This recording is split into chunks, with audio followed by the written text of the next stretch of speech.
Salut à tous, je vous fais une vidéo après 3 semaines d'absence pour vous parler de cette affaire de Stade de France et des violences qui ont eu lieu samedi dernier pendant le match de la finale de la Ligue des Champions. Avant tout, je vous invite à vous abonner, à mettre des petits pouces afin de me permettre de vivre de ma chaîne. Et c'est parti, je vous parle de cette affaire du Stade de France. Pourquoi j'en parle maintenant et pas plus tôt? C'est parce que hier soir, Gérald Darmanin a donc été auditionné devant le Sénat pour s'expliquer. Et donc, je parle maintenant parce que cette affaire, à mon avis, va durer encore quelques jours. Donc, j'ai pris un peu le temps de regarder tout ce qui s'est dit sur cette affaire et de regarder l'audition au Sénat d'hier soir. Alors, il faut savoir que déjà, en termes de communication médiatique de la part des différents ministères, de la part de l'exécutif, c'est une communication qui est quand même assez désastreuse, puisqu'on a les deux têtes de l'exécutif qui sont le chef de l'État et le Premier ministre qui ne se sont pas exprimés sur le sujet. On raconte ensuite que le ministre concerné, c'est-à-dire le ministre de l'Intérieur, puisqu'il s'agit de problèmes de sécurité, donc le ministre de l'Intérieur a lui aussi hésité pendant quelques jours, les 2, 3 premiers jours, à s'exprimer dans les médias. Puis apparemment, il a appelé à se rediriger vers la ministre des Sports, alors que les problèmes de sécurité, ça le concerne lui en premier lieu, puisque c'est lui le chef, le ministre de l'Intérieur, donc Gérald Darmanin. Après, il a fini par s'exprimer pour accuser notamment en grande partie les supporters anglais, les supporters de Liverpool, de s'être représentés en masse avec soit des faux billets, soit sans billets du tout. Ce qui serait ça la raison principale des problèmes qui ont eu lieu, des débordements, parce qu'on se serait retrouvé avec des masses de gens devant les portes qui n'étaient pas en règle et qui se sont retournés, qui sont repartis, et donc ça aurait créé comme ça de la cohue, en plus de la grève du RER B ou D, je sais plus, qui était en cours et qui donc forçait les gens à prendre un seul RER et à être nombreux au même endroit. Donc, selon Gérald Darmanin, ça c'était sa thèse. C'est absolument pas des problèmes de police, c'est absolument pas des problèmes de stadiers, c'est absolument pas des problèmes de délinquants qui sont venus à cet événement dans le but de commettre des délits et des crimes. C'est absolument pas un problème de doctrine sécuritaire du préfet allemand. C'est absolument pas un problème de personnel, du nombre de stadiers qu'on a mis là, parce que les conditions de travail sont tellement difficiles que il n'y a plus personne qui va travailler là, donc ils n'étaient pas assez nombreux. Euh, le ministre de l'Intérieur a choisi une stratégie, Gérald Darmanin, une stratégie de tout mettre sur les Anglais, notamment parce qu'on sait qu'il y a une tradition chez les supporters anglais, une tradition de hooliganisme qui a été traitée par les Anglais. Il y a eu apparemment, j'ai cru comprendre, il y a eu un travail en termes de sécurité pour se défaire du hooliganisme chez les supporters anglais.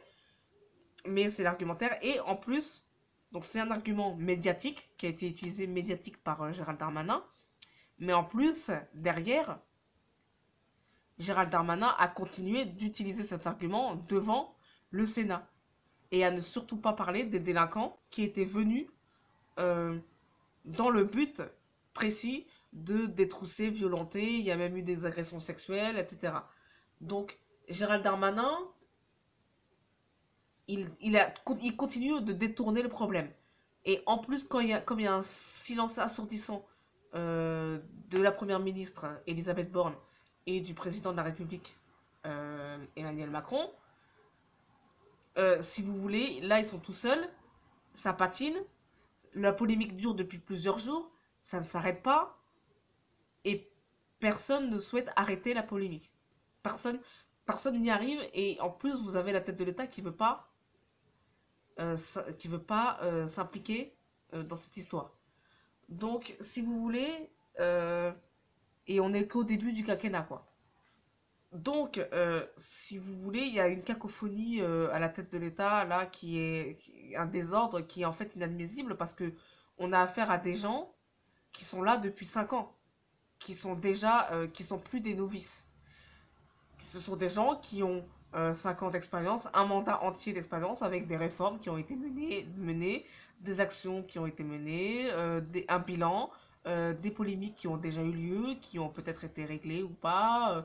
Éventuellement, il y a eu des erreurs de fait, mais enfin, l'expérience est là, normalement. Donc normalement, quand vous avez une polémique comme ça, euh, Ce n'est pas possible, en fait, que ce soit aussi mal géré. C'est un problème que ce soit aussi mal géré.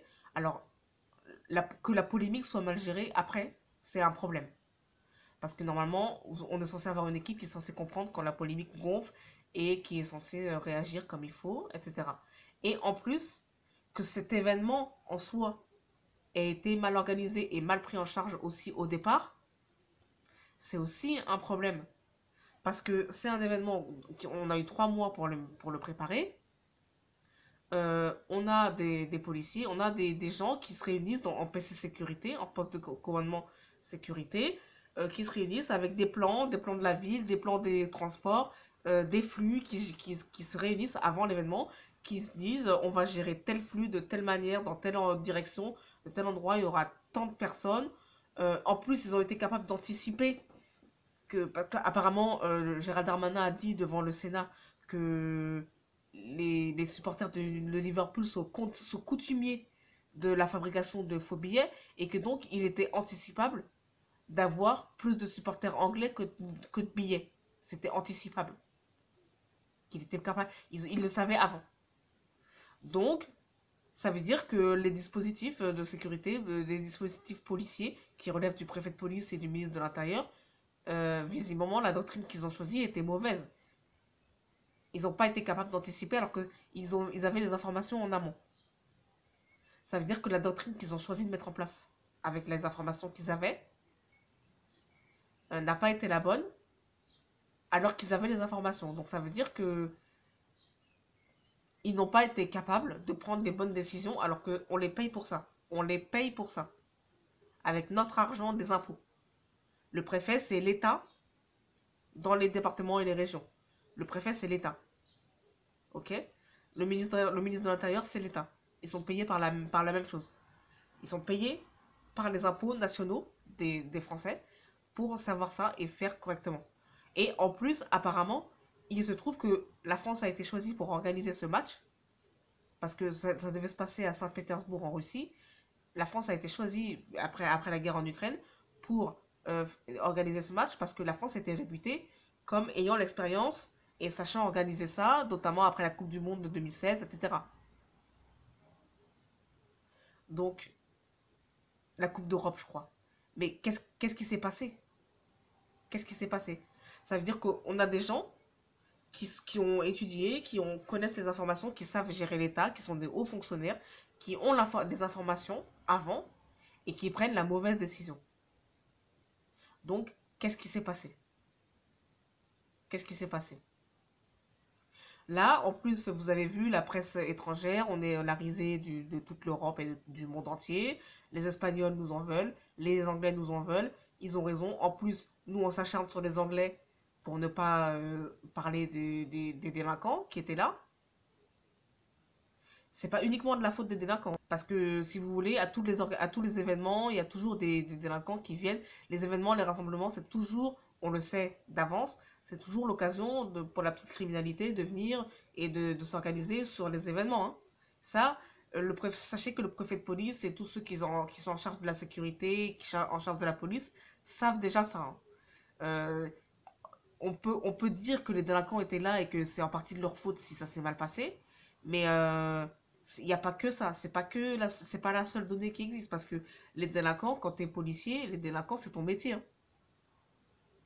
Et l'organisation de rassemblements où on sait qu'il peut y avoir de la petite criminalité, que ça peut poser des problèmes de sécurité et tout, normalement, t'es préfet de police et t'es policier, t'es chef de police, etc., t'es ministre de l'Intérieur, tu gères la police, ça c'est des données, c'est des informations que tu as déjà et que tu es capable d'anticiper. Et puis cette histoire de fraude massive des faux billets là, alors visiblement personne n'y croit, personne ne croit aux chiffres du nombre de billets, de faux billets. Il y a une autre, je crois que c'est la FIFA ou l'UEFA qui parle de 2800 faux billets scannés. Et donc du coup, comme il y a un gros gap avec les 40 000 avancés par le ministre, 40 000 faux billets, du coup personne ne croit à la version du ministre. Donc du coup, moi je me demande s'il n'y a pas en fait 40 000 faux billets édités pour de vrai, et seulement sur la totalité des 40 000, seulement 2800 qui ont été scannés par les stadiers. Ou peut-être que le chiffre du ministre n'est pas vrai. Je sais pas, personne n'y croit en tout cas. Mais il y a un problème avec ce chiffre-là qui a été réitéré devant le Sénat. Et les sénateurs ne peuvent pas vérifier ce que dit le ministre. Le ministre vient, parle, ne peut pas être interrompu par les sénateurs qui doivent juste poser leurs questions. Et en fait, en amont, il n'y a pas d'enquête du Sénat en amont, avant la commission, pour vérifier si le ministre va mentir ou pas. Donc, donc là, c'est vraiment une polémique, c'est la honte pour la France. J'espère qu'on va redresser la situation d'ici la Coupe du Monde de rugby et les JO 2022, 2024. Je pense que la situation sera réglée d'ici là, mais il va falloir en tout cas qu'on soit capable de réagir en temps et en heure et avec la bonne proportion d'action, de réaction, comme il faut, quoi. Parce que là, on passe pour des amateurs. Merci d'avoir suivi. Salut.